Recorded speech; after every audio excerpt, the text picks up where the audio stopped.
Mr. Trichet, great to see you again here at the WEF in Davos at the World Economic Forum. Sentiment seems to be a little bit more optimistic than 1 year ago. Around 44% of the global CEOs expect global growth for this year. Do you share this quite positive outlook?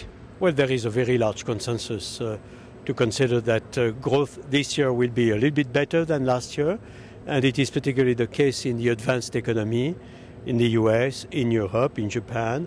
So if you look at the derivatives, 1 year after the other, yes, of course, we are in a much better situation. But of course, this is no time for complacency. A lot of hard work has to continue to be done by the advanced economy. And we could see that some of the emerging economies were themselves challenged because of the tapering, because of the financial environment, which is perhaps for the emerging world a little less, accommodating. What are the biggest risks we are facing so far? We see some political instability, for instance, in Thailand and the Ukraine. The relationship between China and Japan is a little bit instable. Is that a risk? Well, we have the risk of having the materialization of some geopolitical risk in the Middle East, in the relationship between China and Japan, in a number of emerging countries that are the most vulnerable and are considered by the global investors and savers as the most vulnerable, and that might turn out to be, of course, a problem. But all that being said, it's very difficult to predict. We know that we are in a dangerous world. We learned the hard way in 2007 and 2008. We, particularly the European, but also the rest of the world, that we were in a world where there is no place for complacency. That's the reason why I say, yes, we are growing, yes, we are doing a little bit better, but we should not forget that it is artificial in some respect, because central banks are very accommodating in the US, in Japan, in the UK, and also in Europe, which is legitimate, but signals that the private sector does not function as it should, and also we all know that the public sector, the budgets everywhere in the world, and not only in Europe, has to be put into a better situation. And I can remember it was in January 2007 here at the WEF. As you told me, there's no time for complacency. Is the overall situation today more stable than in 2007? What about the euro crisis right now? Well, the euro crisis, which is not a good and appropriate qualification, because the euro as a currency was never into crisis.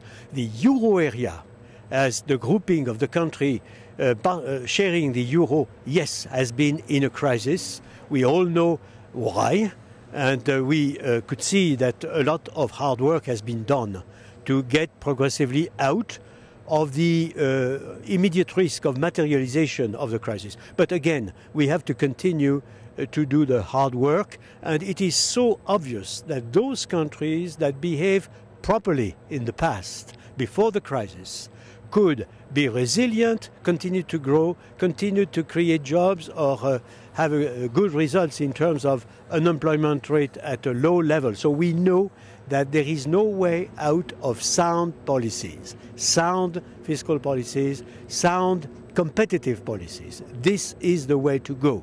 And of course, it means no complacency, as well as in 2007.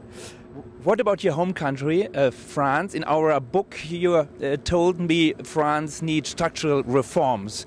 Is now France doing the right way with this reforms the president just informed the public? Like many countries in the euro area, many countries in the advanced economy, three dimensions are essential, and it is the case of France. First, diminish public spendings as a proportion of GDP, because there are too much, I would say, public spendings. Second, improve the flexibility of the economy, which means structural reforms in all markets, including labor market.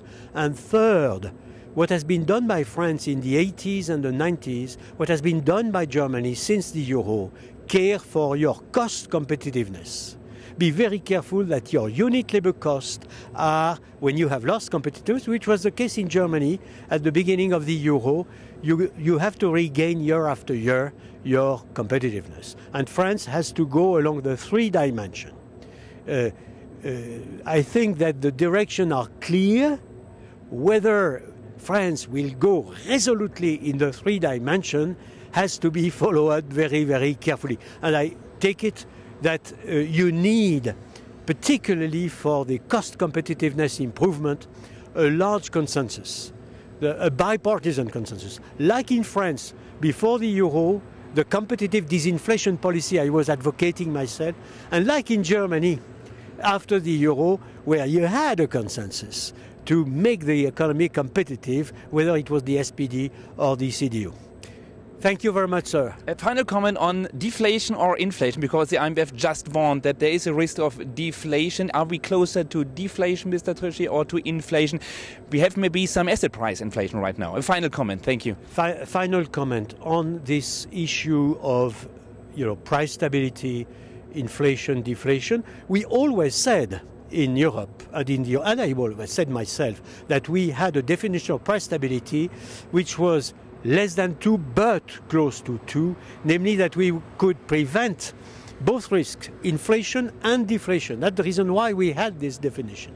We succeeded, I have to say, until now very well in anchoring solidly inflation expectations, medium and long term, around 1.8, 1.9, less than 2 but close to 2. I think it is extremely important that we continue to anchor solidly the inflation expectations, which means until now it is the case. So I don't think that, as I immediately respond to your question, we have to fear an immediate materialization of the deflationary risk. But we have to be careful.